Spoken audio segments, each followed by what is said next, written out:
From the High Definition Production Center of Troy University's Broadcast and Digital Network and Troy campuses around the world, this is Troy TrojanVision Weekly. Hello and welcome to Troy TrojanVision Weekly. We're glad you joined us for this look at what's happening in and around Troy University. I'm your host, Aaron Taylor. Well, a Troy University student performed an amazing feat of endurance as a way to help inspire the Troy University community to restore the vision to a professor who faced personal tragedy earlier this year. Sarah Singletary has the story. Troy University student Ben Barnett is riding this bike for 24 hours straight. It is a part of an effort to raise money to help Troy University professor Joseph Arnold. Arnold was the victim of a house fire earlier this year that destroyed the device that allows the visually impaired instructor to see. The insurance said that they didn't see it as a necessity. They didn't see it as something they had to replace. And so they're replacing a lot of things, and I heard about this, and to me this overall improves his quality of life. Immediately after I heard about, this tragedy, I felt some need that I wanted to help this man out. I wanted to do something I could help him out with. There had to be something. So Barnett and the Brothers of Pi Kappa Phi organized this fundraising effort to raise the $15,000 required to purchase a new eSight device. Barnett hopes that the entire Troy University community will take part in helping a fellow Trojan in need. We're extending this to the entire student body, and I'm challenging the Trojan Nation to raise to meet this challenge and to help Mr. Arnold and his family out. In addition to the bike ride, which will end at 7 a.m. on Friday, the Brothers of Pi Kappa Phi were selling baked goods, grilled lunches, and raffle tickets, but also raising awareness about the visually impaired by teaching students how to play cornhole without the use of their sight. We're doing empathy cornhole. What you have to do is put the blindfold on, and so it simulates being in darkness or being visually impaired or blind. All right, and so what we'll do is you stand on opposite ends of the boards, obviously, and you play a normal round of cornhole, but you can't take the blindfold off. You can't take it off to find your beanbags. You can't take it off to see where the hole is or line yourself up. And Barnett says that even though $15,000 is a lofty goal, he believes it is within their grasp if everyone works together. I know we're capable of anything. Look at all the stuff that we've done this year as the Troy Nation, that one Troy we're talking about. I think we can come together, rally behind this man, and we can make this happen. If you were unable to visit the Pi Kappa Phi tent and still want to donate to the cause, you can contribute to their GoFundMe account by visiting gofundme.com/callingalltrojans. Well, for most Troy University students, finding a parking space might be the most difficult part of their day. Well, the hunt for a place to park might be getting a little easier with a brand new lot coming to campus. Jordan Elston shows us where this new parking will be. Parking.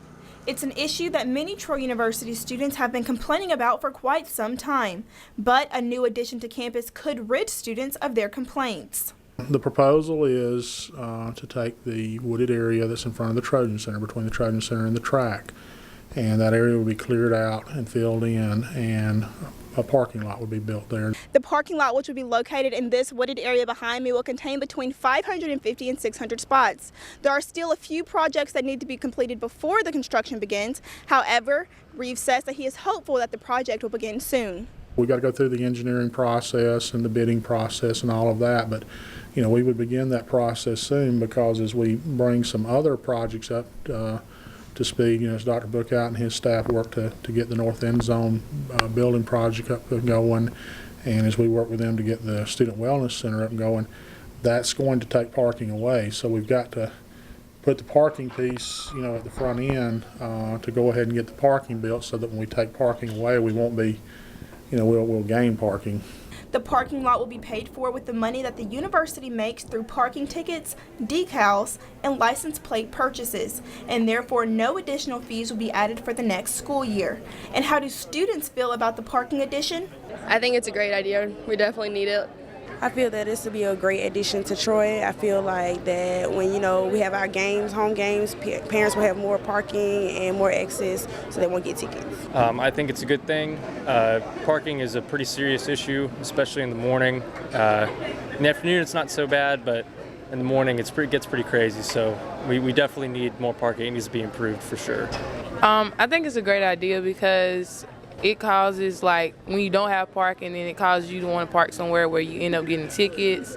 and possible towing. So it is a mandatory need for Troy to get new parking.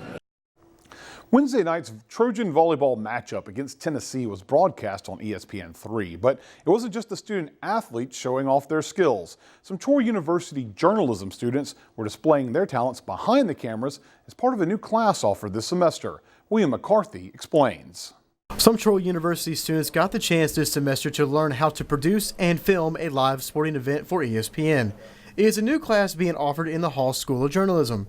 Assistant Athletic Director Mike Frigge says there was a need and want for more live production. And one of the challenges we had with it, with the size of staff we have, is just not having enough people to help us out with it.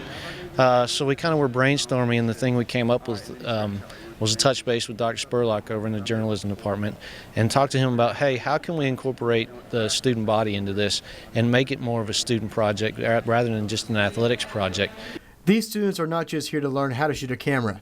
Frigge says there's more to the class and more production involved. We really wanted to teach them the ins and outs of what's going on, so we have trained them up on using the switcher, kind of doing the audio part of the system, also doing the graphics part, and that's the big part of what ESPN3 does is the graphics aspect of it, and it's a lot of work for what it's doing. Some of the students got to share what they have learned from the class so far and how they will use it in their future careers. Well, it's been a pretty good experience. Being a part of TrojanVision really helps out because it's a lot of the same things. Running cameras, being director. You know, the only really new thing that I've had to learn how to do is work the replay system. That's fairly new, but it's really easy. So the class has gone smoothly. It really is just because of the work that we do down at TrojanVision. I'm putting this on my resume. That's gonna be like it's gonna look real good on my resume, showing that I've actually got to do something with ESPN. Like it'll look real good for everybody, and I'll be able to, I've learned how to shoot new angles and stuff, so that'll help me a lot out in the future. William McCarthy, Troy, TrojanVision News. Troy University's Rosa Parks Museum in Montgomery kicked off a three-part series of community forums called Real Talk this week. The first forum discussed police and the community. Samantha Charles has the details from our Montgomery News Bureau. On Tuesday night at the Rosa Parks Library and Museum on Troy University's Montgomery campus, the first of a three-part series called Real Talk, a community forum, was held to discuss the topic of police in our community. Police have a responsibility to protect and serve, but there are certain dynamics that make that challenging on both ends, and the lack of communication and lack of understanding about what motivates people to do certain things in our community on both sides tends to create some issues, and we need things like this to be able to help clarify those things. The panel comes amid recent police brutality cases across the United States in order to educate the public and prevent violent outbreaks from happening in the state of Alabama. Education's key, and we don't want anything to happen in the South. That's what's going on in the rest of the nation, especially, and we don't want any riots that are happening in the rest of the country to happen here either. But then the tables were turned, and some audience members got the chance to ask the tough questions. The public to come and for their voices to be heard, because Rosa Parks was just an everyday woman who who sat down. She didn't stand up. She kept her seat and said no, that she would not move, and that could be anybody on any given day, and we want the public to know that anyone can make a difference. We're going to take a short break, but when we return, we'll see how Troy University is preparing for homecoming week activities. Stay tuned, we'll be right back. So they say it's a man's world?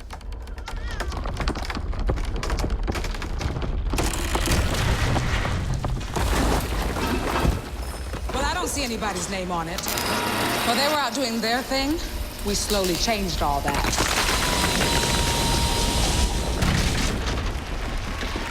We changed all that.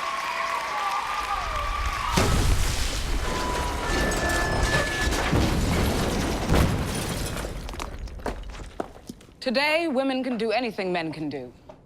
And there's one thing we're even better at.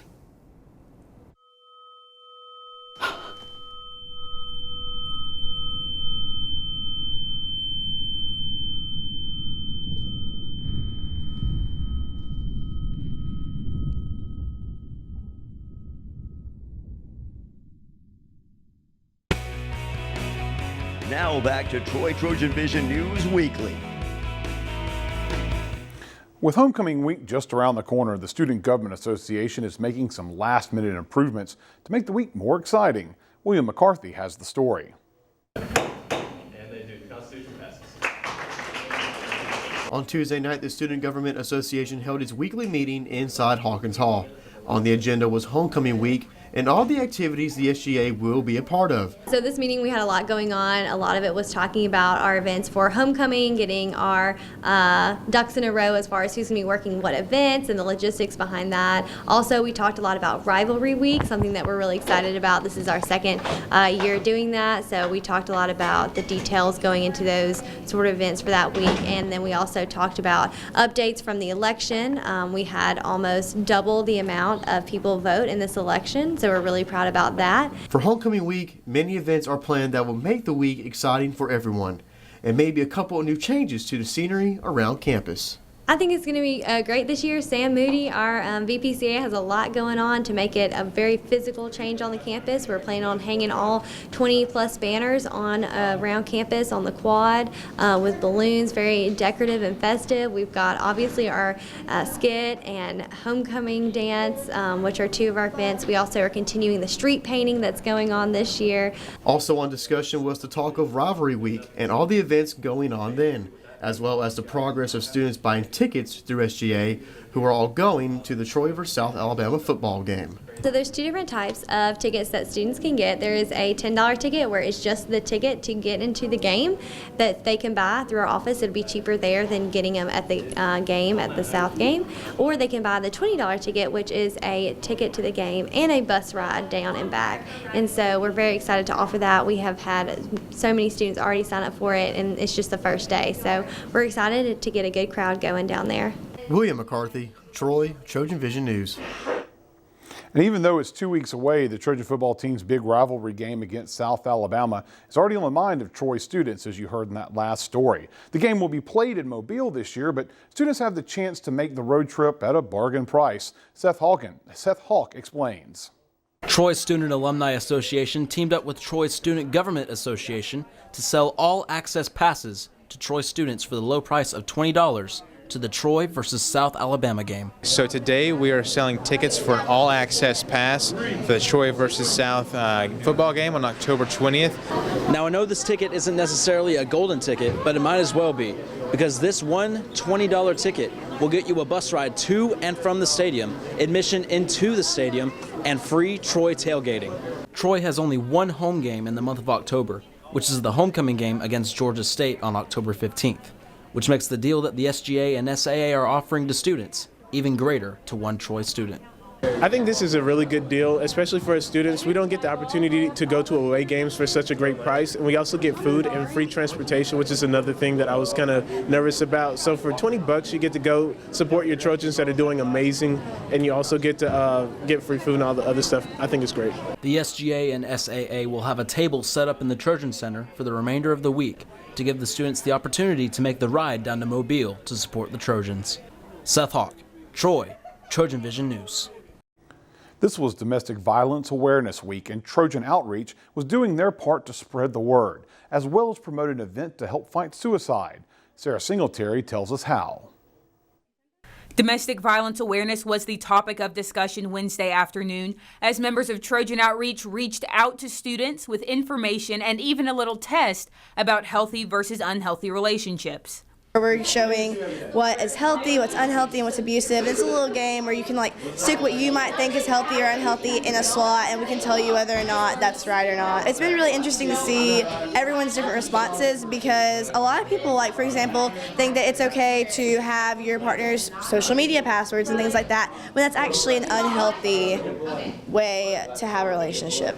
And to bring Domestic Violence Awareness Week to a close, Trojan Outreach is helping organize the Out of the Darkness Walk, an event to help raise awareness for suicide prevention. We're going to have a sheet with all the stars hanging down that has encouragements, whether that be keep your head up, keep going strong, or maybe in memory of someone that might have been a victim to suicide. Jack says that raising awareness for domestic violence and suicide prevention go hand in hand. Domestic violence is a big cause to suicide because people can feel trapped in relationships and not be able to feel, they might feel like they can't get out of the relationship and they can't escape, so therefore they feel like the only thing they could do is to commit suicide. The Out of the Darkness Walk will be held on Sunday at 2 p.m. at the Troy University track. Sarah Singletary, Troy, Trojan Vision News. With November's election approaching, one Troy University class was making sure that Troy University students are educated on both the presidential and upcoming Senate elections. Jordan Elston explains how they were doing it. Troy University's Intro to Political Philosophy class extended beyond the classroom on Tuesday in an effort to reach out to other students. We are having a voter registration information event, and it's sort of a play on the traditional voter registration drive. However, instead of registering people ourselves, we're giving them the information so that they can register themselves. And it is completely non-biased, so we're not favoring any particular candidate. As you can see, we have all four of the main presidential candidates up on the board, but we are trying to encourage people to register as the deadline is coming up. Not only is this voter registration drive an opportunity to teach fellow Trojans about the upcoming election, but also for students in the class to gain some in-class credit. They get points for participating in the booth or participating at the booth, and they also, each one of them wrote up some sort of non-biased information pamphlet. So some students wrote up information on how to register to vote in Alabama, others did Florida, Tennessee, Mississippi. One main focus of the drive is to let Troy University students know that the ballot in November will contain more than just the names of presidential candidates. First-time voters, they think the only person on the candidate, the only race on the candidate is the president's, but in actuality they're going to be asked 10, 12, 15 questions, and so we want them to be informed about those as well. So our second question is, have you decided who you're going to vote for senators? And they usually say, what? And then we give them more information about it. But generally speaking, the vibe has been pretty positive throughout the day. We're going to take another quick break, but when we come back, we'll take a look at some of the Troy's more artistic offerings. That and more after this, so stay tuned.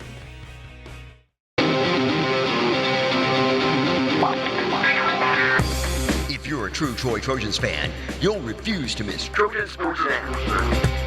Join Ryan Renfro and Jamal Kennedy in the Troy TrojanVision Sports Grill. Game reviews, previews, and exclusive interviews with the coaches, players, and playmakers of all Troy University's athletic teams. Thursdays and Fridays at 7 and 11. Or stream it online via our YouTube page. Don't miss Trojan Sports. For over 70 years, Smokey Bear has asked you to use fire responsibly. Fire is due to an unattended campfire. Go time. Here's how you can stay on the front lines of preventing wildfires. Always watch your campfire. Before leaving, drown it, stir it, drown it again, and feel that the fire is out cold. Oh, bullseye! And you won't need a visit from these guys. Copy that. You can be Smokey's wingman when enjoying nature and prevent wildfires. Visit SmokeyBear.com for more fire prevention tips. Now back to Troy Trojan Vision News Weekly. The Claudia Crosby Theater was filled with music as the Troy University Symphony performed their Masterworks concert. Nathaniel Rodriguez has the story. The Troy University Symphony Band held its Masterworks concert in Claudia Crosby Theater Thursday night. The concert featured works such as Profanation by Leonard Bernstein and Pulitzer Prize-winning Joseph Schwantner's Concerto for Percussion, which formed the basis for the show. That's a long work. It's about 25-30 minutes long, and it features Dr. Adam Blackstock, who's the Associate Professor of Percussion here in the John M. Long School of Music. And so he and I worked together on this. We've been planning this for about a year, so we collaborated on this, and then we built the rest of the program around that. Walker said the concert allows the students in the symphony band to work better as a group. They work really, really hard, and this concert is extremely important because this allows us to start working on our cohesiveness as an ensemble, and it's typically rough at first, because they haven't practiced together, and we're coming right out of marching band, but then it gels as we get closer to the concert, and it comes together for the performance. One graduate assistant expressed his satisfaction with the performance. I think it went great, you know. We all started and stopped together, and I think we made a good bit of music tonight. And as for the audience, one student said how he felt about the performance as a whole. The performance was amazing. They played wonderful pieces featuring Dr. Blackstock on the percussion and played lots of cool instruments and just a different approach from other symphony bands. The next symphony band concert will be on November 13th. Nathaniel Rodriguez, Troy, TrojanVision News. Well, some Troy University theater students took the show on the road in what will be the first of many productions scheduled to make a trip to Dothan. The Department of Theater and Dance took their most recent production of Flying West to the Dothan Opera House. Joshua Lee spoke with the cast and crew about hitting the road. Over the weekend, Troy Department of Theater and Dance debuted Flying West, and now they will take it south to Dothan. Some of the cast and crew shared their thoughts on the new venue. I like it because from what I've heard about the Dothan Opera House, it's very beautiful. The acoustics are wonderful, and it's going to be a smaller audience, so it'll be a more intimate performance. And I really think that it'll just be an opportunity to let theater, the art of theater, spread to as many people as can. I know that there is there's a commitment, you know, from the highest levels of the university and the College of Communication and Fine Arts to get what we do here on the main Troy campus out into the community. I'm actually really excited. I'm kind of nervous because, you know, I've never been to Dothan and performed in this opera house, but I'm sure it'll be amazing, and it's free admission, so anyone can come, and I hope everyone loves it. Dothan Opera House comes with a larger audience, and Director Cockrell says his cast is more than ready. I think once an actor has that character and that role in their body, you could put them on another planet and they'd figure it out. It's an art form, and that's what I love that we're taking it to Dothan. You know, we're able to reach more and more people. Flying West will premiere in Dothan Tuesday night at the Dothan Opera House. Joshua Lee, Troy, TrojanVision News. It's time for our last break, but when we return, we'll hear about some of the ways Troy University is expanding its outreach in the capital city. Stay tuned, we'll be right back. I feel like if Troy Public Radio is doing its job in that particular day, what we're doing is we're actually connecting listeners to the community. And we work really hard every day. We actually we've created a schedule and we've put our programs together so that you get what you need during the day. You get news in the morning, you get some of the best news reporting around. A little later in the morning, you actually get to participate in a conversation on point with Tom Ashbrook. You get to hear a great interview with Terry Gross. You get to check in with your community with In Focus with Carolyn Hutchison. You get to hear some great music. We are connecting you all through the day with our programs and with our voices. And that is what I feel like when Troy Public Radio is doing its job and it's doing what it's supposed to be doing, that is what we want to have happen, because that's what radio does really well, is it actually speaks to you where you are with what you need.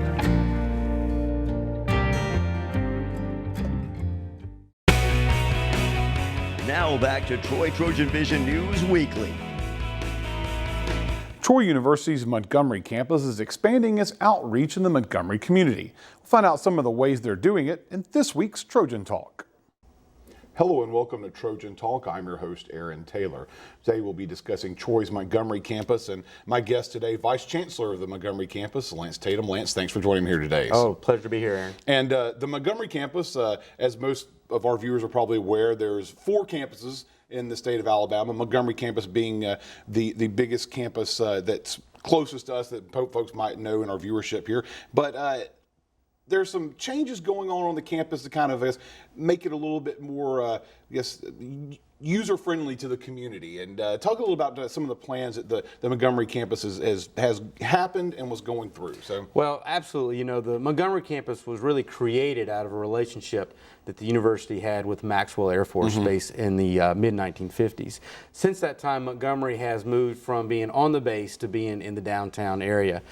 We like to say continuously that we were really some of the first revitalization efforts that went on in downtown Montgomery. So long history of what we do in Montgomery, long history of providing educational opportunities, but over the last probably 5 to 6 years, the climate in Montgomery has changed a little bit. Online education has provided options for students that they didn't have years before, and so how we offer education programs and who we offer those programs to has shifted some. So for the last 2 years since I've been in Montgomery, we've really tried to take a very deliberate approach to recreate creating the student experience in Montgomery. One of the things that we're very proud of that we've added into the campus experience is a new Barnes & Noble Cafe, serving Starbucks coffee, which is very, very popular in Montgomery. The only place to get it in downtown Montgomery. Absolutely. Right? So we're the only coffee shop right now in downtown Montgomery. And so it was a way for us to really open ourselves up to the community, open ourselves up to the downtown business community. And it's been extremely popular. We've been very well received.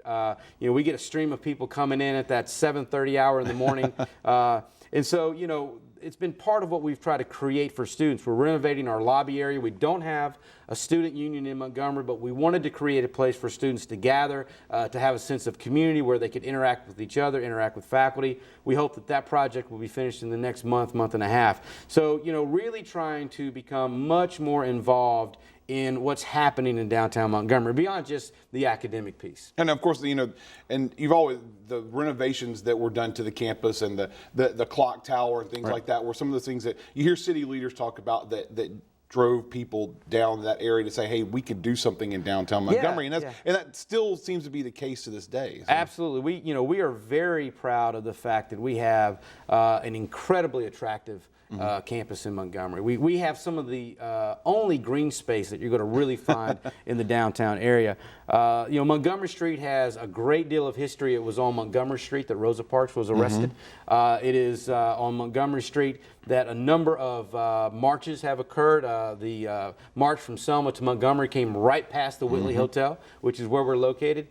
So really we were able to kind of anchor that Montgomery Street area, which has really pushed the rest of the downtown area over the last several years to become much more revitalized. And of course, the Rosa Parks connection there, obviously probably one of the biggest draws tourism-wise is the museum that's located on the campus there. Absolutely. So. The Rosa Parks Museum and Library is the #1 attraction in Montgomery. We get thousands of visitors each year. We have visitors that come in from not only the United States but internationally. We are probably the one consistent stop that you'll find in Montgomery from out-of-town visitors. In the summer, we have busload after busload of pilgrimage tours who are doing the Civil Rights Trail come through. So yeah, we're very proud of what we've been able to provide to the Montgomery community through the Rosa Parks Museum. And of course, also education through the museum, but you're also doing some education in the schools in the area. And this is a new program that has been where you've been working with some of the Montgomery public schools. So talk a little about that. Yeah, early on when I got to Montgomery, we wanted to deliberately try to become much more connected to the Montgomery public school system. We've spent some time working with Margaret Allen, the superintendent, and we've identified a couple areas that we think we can contribute to their efforts. One is a community school grant that the city acquired last year. And we're working with Camilla Finley, who is actually the wife of Ernest Finley, Montgomery's police chief. And we're working to create a parent academy within that community school experience.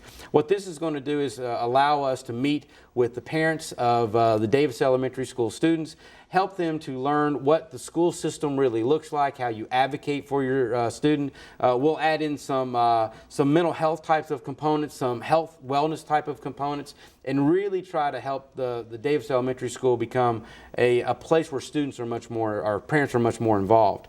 We also are working on a dual enrollment program for Title I schools. Our School for Science and Technology is extremely interested in getting into the Montgomery community and trying to find ways that they can advance their efforts in STEM education. And we think that being located in Montgomery, having the School of Science and Technology available to us is a great way to leverage that relationship. Well, here's hoping that can continue the success in the community, and anybody out there, the viewers that haven't had a chance to visit the campus, they can stop by, see the museum, and then walk across the street and get some Starbucks coffee there. Absolutely. We want to encourage everyone to come and visit. All right. Well, thanks for joining us today, and keep things going up there in the Montgomery campus. Thank you. Thank you. All right. And thank you for joining us on today's edition of Trojan Talk.